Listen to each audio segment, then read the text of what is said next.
betul lah. Kan kesementaraan kadang kita panjang cerita kan, tempah baju kita rasa yakin benar lah pakai baju ni pergi raya. Tak, tu sebab kita kena lapik cakap kita tu. Kalau ada rezeki, ingat nak pergi umrah bulan ni. Macam tu ayat dia kan. Tak sabar ni. Kau tengoklah hujung bulan ni dan kirimkan gambar kat kau. Kau tengok gambar dan akan bergambar background dan Kaabah yang main-main, ayat dia.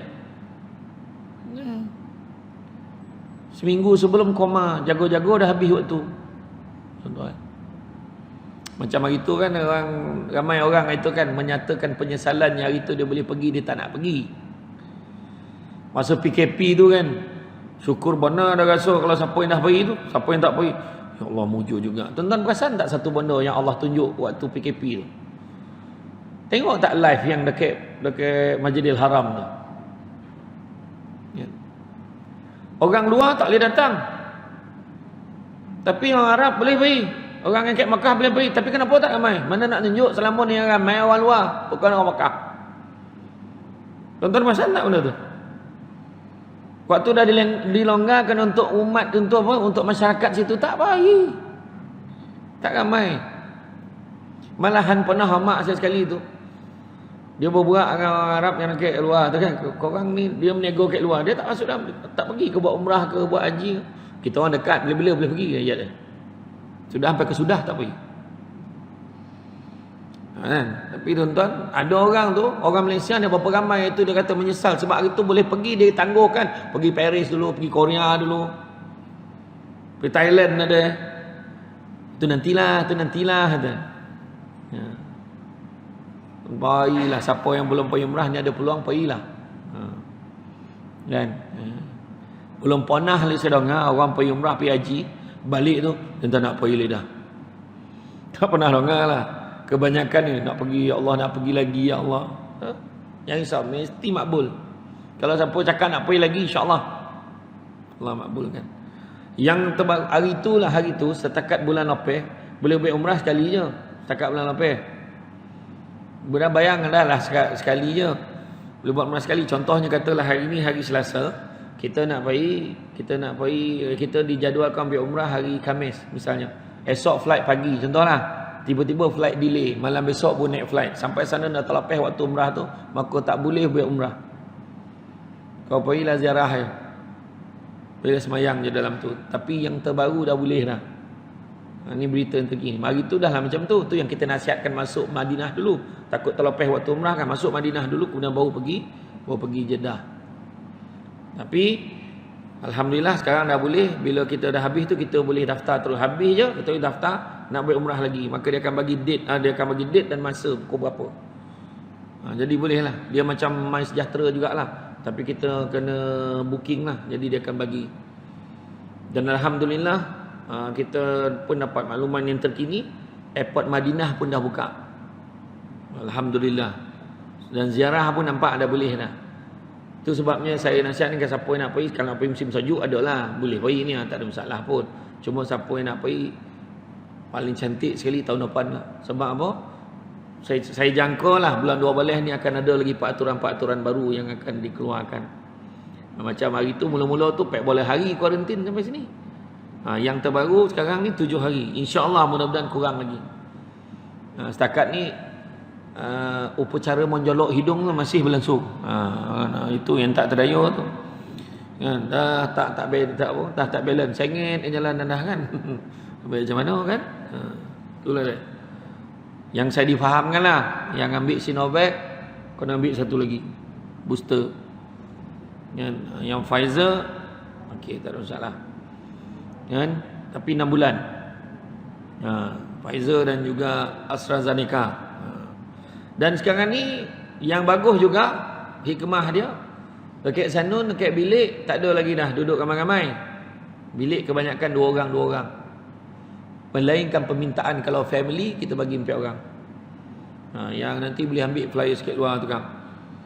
Siapa yang nak pergi dengan Mikela Travel, Al Mikela Travel, yang bagusnya hotel yang paling jauh sekali 100 meter. Hotel yang paling dokek 50 meter. Nak dokek lagi tidur dalam masjid. Tosah dokek tak ada jarak tu dah. Tapi masalah dia apa? peraturan yang terkini. Daripada itu lepas semayang keluar, tak boleh iktikaf dalam tu. Bagi orang lain pula masuk. Kita nak ngelakkan kesesakan dalam tu lah. Kan? Jadi package dia saya nak bagi tak kisahlah tuan-tuan dan puan-puan nak pergi dengan package travel mana pun tak ada masalah. Cuma hati-hati. Tidak ada package yang boleh bawah daripada 6990. Itu ditetapkan oleh Kementerian Pelancongan. Kalau ada yang kau 5,000 je kan, bohong. Ada harapan tu. Tawaf KKLIA. Hati-hati ya. Hati-hati. Berio gantar. Besok dah sampai dah balik. Bukan kau pergi umrah, kau balik hari je. Tak ada kau nak tipu. Balik hari apa? Kan? Tu dia. Jadi makna kata, selagi kita boleh buat, ada peluang pergi-pergilah tuan-tuan. Pergilah. Ni dah longgar balik ni. Kalau cuma tinggal lagi, saya nampak teratur lah. Kemas tak adalah berasak-rasak macam dulu kan. Maknanya, ingat dalam, tengoklah sekarang apa hotel tu. Hotel tu sebab saya dah pergi. Saya tengok sendiri dan saya jumpa sendiri manager hotel tu. Balik-balik tu, saya masa tu bayangkan saya pergi umrah tu, untuk confirm dengan bilik ni. Saya pergi 2 hari setengah Makkah, 2 hari setengah Madinah. Bayangkan. 5 hari balik Malaysia balik. Macam pergi Menanjung kan. Pergi utara balik ni 9 bilik macam tu lah 5 hari. Tapi macam tu 2 hari setengah Makkah, 2 hari setengah Madinah. Pergilah tuan-tuan, boleh pergi. Jadi dalam ruang lingkup ibadah, hakikatnya perkara tersebut menggabungkan segenap yang ada pada diri kita untuk ibadah dan pengabdian kepada Allah. Iaitu apa? Hati sanubari kita isikan keimanan kepada Allah, ikhlas kepada Allah, cinta dan kasih kepada Allah, takutkan kemurkaan Allah, mengharapkan redha Allah, sentiasa bertawakal kepada Allah, bertaubat dan kembali kepada Allah. Itu hati kita. Manakala lidah kita hendaklah mengucapkan syahadah, sentiasa berzikir, membaca ayat-ayatnya tanpa jemu, berdoa memohon kepadanya, mengajak manusia kepadanya, bercakap benar, tidak mengumpat, mengeji orang lain, tidak mengadu domba dan sebagainya. Jadi makna kata dalam hal ni lidah kita ni zikirlah banyak-banyak. Jadi tuan-tuan jangan pening-pening kepala. Sekarang ni dia ada mazhab TikTok dengan mazhab Instagram namanya. Dia kata ni semua yang zikir-zikir pergi semayang ni semua Nabi tak ajar. Jadi tuan-tuan jangan pening kepala. Zikirlah tuan-tuan. Zikir. Apa imam awak tu kita ikut je. Sudahnya Al-Fatihah, doa sesama. Ya. Kenduri tahlil. Baiklah, tak ada masalah. Zaman Nabi tak buat kata. Bid'ah, semua bid'ah. Cakap dengan dia jangan pakai telefon. Naik unta je. Banyak sekadar kan. Yalah, dalam hal ni sebenarnya kalau kita tengok tahlil, kenduri tahlil tu.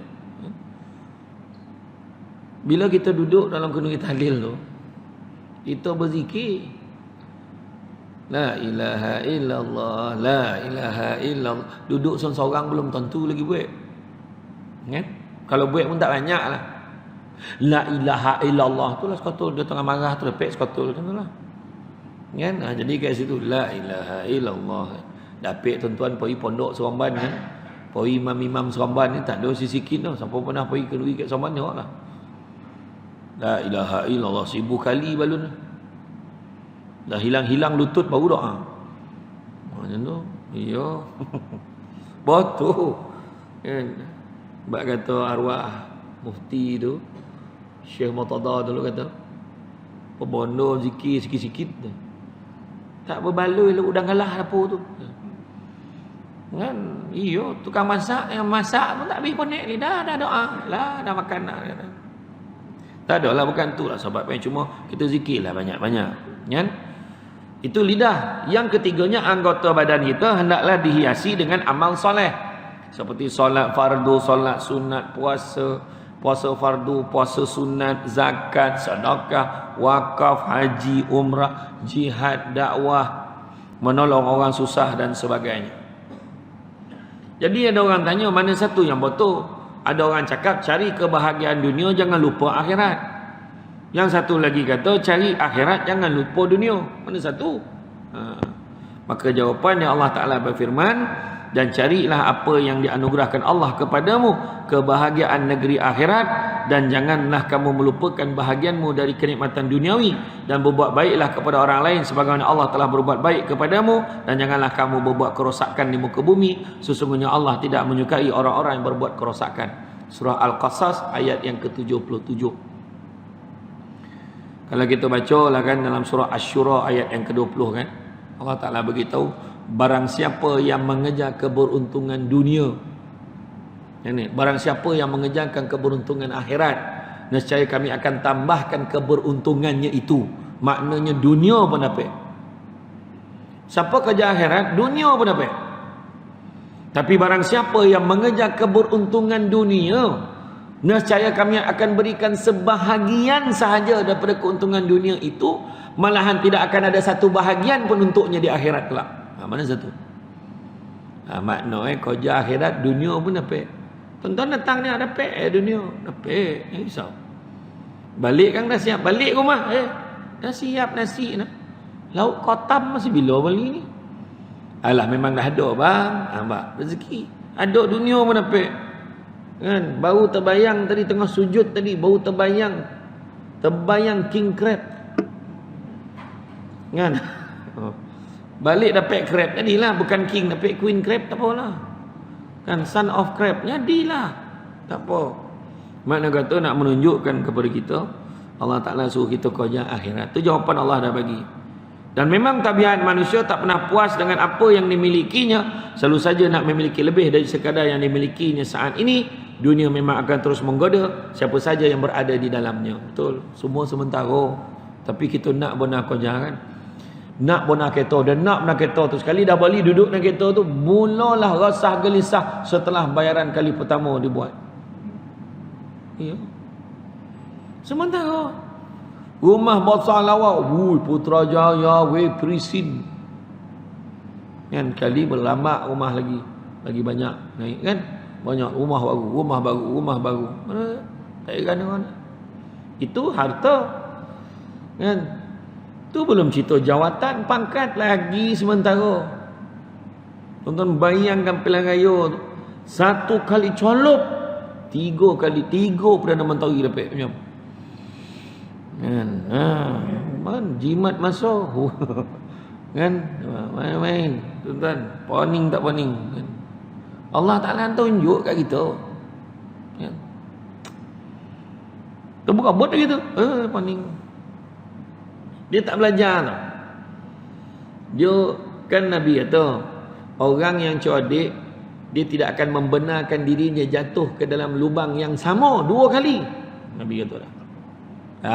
Berpuluh kali macam tu je. Kan?